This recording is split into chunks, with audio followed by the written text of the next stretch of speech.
Hi, and welcome to another episode of Cap Kids Art Corner. My name is Devon, and my assistant Georgie is on the lookout right over there.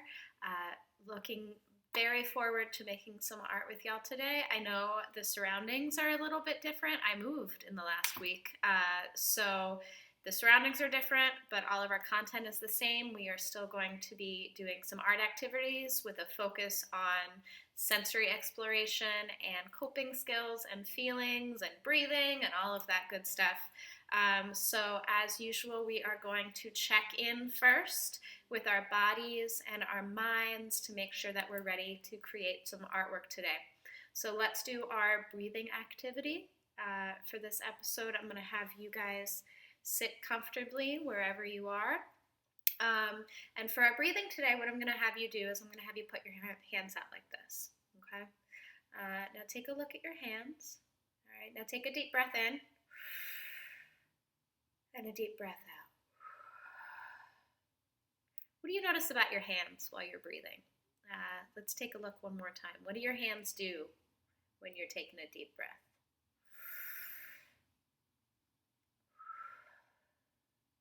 So your breath is so powerful that without even realizing it, without even trying, your hands are moving while you're breathing. I know, Georgie, right? Your hands are moving while you're breathing. So what I'm going to have you do is we're going to do 3 more deep breaths.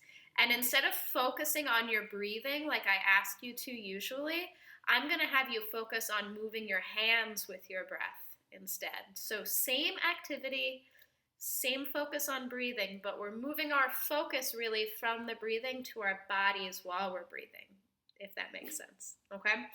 So let's put our hands up. Deep breath in.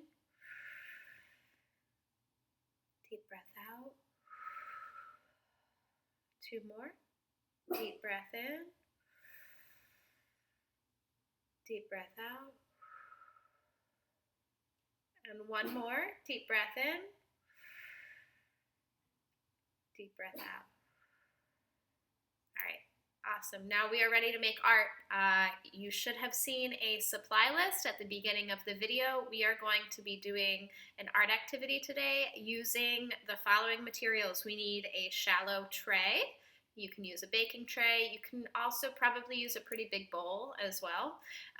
We need a couple glasses or cups with some water in each of them. We're going to be making some watercolor paint, so you can choose as many cups as you want based on as many different colors as you want. I am using 4. You need food coloring, and you need some thick paper, watercolor paper, index paper, cardstock, anything like that. And what else do you need? You need a white crayon. We're going to be kind of playing around with how the wax interacts with the watercolor paint, and maybe doing some secret messages as well. So this is going to be a fun activity. I'm really looking forward to it. I'm going to go grab those materials. You go grab your materials, and let's meet back here in a second. Thank you so much. All right, so we are back. The first thing that I would like you to grab, our first step for this activity today, is going to be your paper and a white crayon. Okay, so I want you to draw anything that you want on this paper with a white crayon. And you might notice that there's a little bit of an extra challenge there because you're not going to be able to see what you're drawing. So because of that, I'm going to take some of the pressure off of myself, and I am going to draw something abstract. So I'm just going to do some squiggles, and I might throw in some shapes. You might decide to write a secret message in there if you want. You can do that. But try to add a good bit of drawing on here. Here is mine. It looks just like a white piece of paper because there's white crayon on white piece of paper. Okay, so the next thing I want you to do is I want you to grab your glasses of water. Now each one should be filled about this much, maybe a little bit less even. And we're going to make some at-home watercolor paint. So I'm going to take this paper, I'm going to put it off to the side. Now, I am going to take my water, and I have filled up I've already made a couple, about one step ahead of you guys, just to save time. So I have made a couple colors already. Check out, we got my blue, we got my red, we got my yellow. Okay, so I would like to make a, let's see, what color do I want? I'm gonna do a purple. So you can do at-home watercolors very easily. It's literally just water and food coloring. And you can experiment with how many drops of food coloring and how much water you use. Obviously, if you use more food coloring, that's going to make your colors a little bit darker and a little bit more vibrant. So I have my 3 colors here. I'm going to let you take a moment and do that. Feel free to pause this video and make your watercolor paint and come back. But I'm going to move on. So we have our purple, we have our yellow, we have our red, and we have our blue. I'm going to move these out of the way just for a second. Now, one thing we're going to play around with our activity today is the vibrancy of the colors. So I'm actually going to keep a few of my food coloring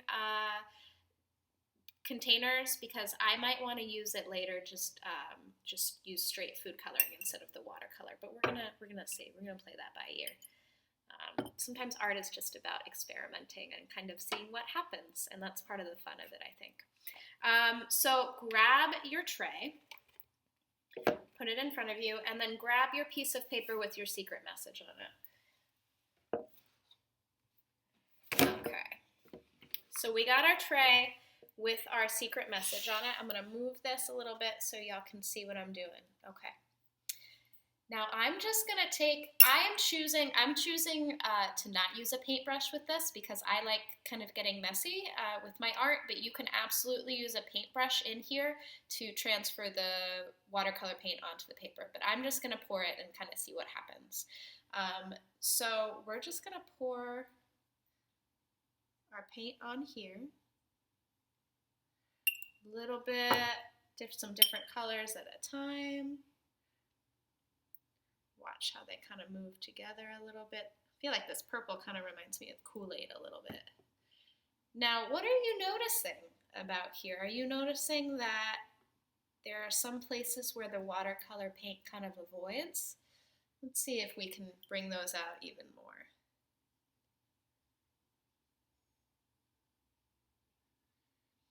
So we're going to use our sense of sight today, and we are going to observe how the colors blend together.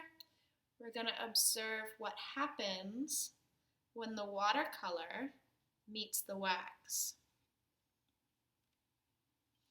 All right, so I'm really liking how this is looking, but I also kind of want to add a little bit more. So I am going to just take straight food coloring, and this is going to come off a lot more vibrant. And I'm just going to put a few drops somewhere just to kind of see what happens. Okay. All right, so I am going to take my tray. I'm going to move the colors around even more. Maybe take my paper up, move it around. Look at that. All right, so what are we noticing here? So the wax, this is my little sun in the corner right there, and then everything else is just kind of abstract scribbles. So the wax acts as, like, it resists the watercolor paint. So this is a really cool way to kind of experiment with the materials that you have at home. And I'm looking at this and I kind of want to add just a couple more colors. I feel like it could be a little bit more colorful. So I'm going to grab one more food coloring thing. I'll put a couple drops on here. Okay. I'm going to move it around a little bit more. Look at that.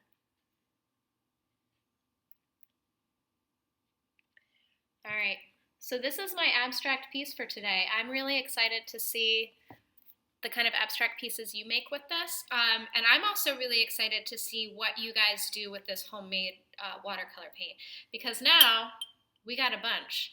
So you can use this just to paint on your own. You can make a bunch of different prints using this wax resist technique. I have a couple that I experimented with yesterday that I think turned out really neat. So this kind of comes back to the idea of letting go of control a little bit. So it might feel kind of uncomfortable to do a drawing when you can't see what you're drawing exactly. And it also might feel kind of uncomfortable to be using watercolor paint and moving it around in a way that you can't fully control. But I don't know, I think these look really cool. And I think sometimes, as I've said before, I think in these past videos, sometimes it can be really cool to just kind of let go and see what happens, see where the art takes you. So as always, y'all can reach me at Devon, D-E-V-O-N, at capkids.org, or you can follow us online on Instagram at capkidsartcorner. Until next time, I hope you have a great day. You know what? Let's end with something positive. I would like you to choose a word to inform the rest of your day.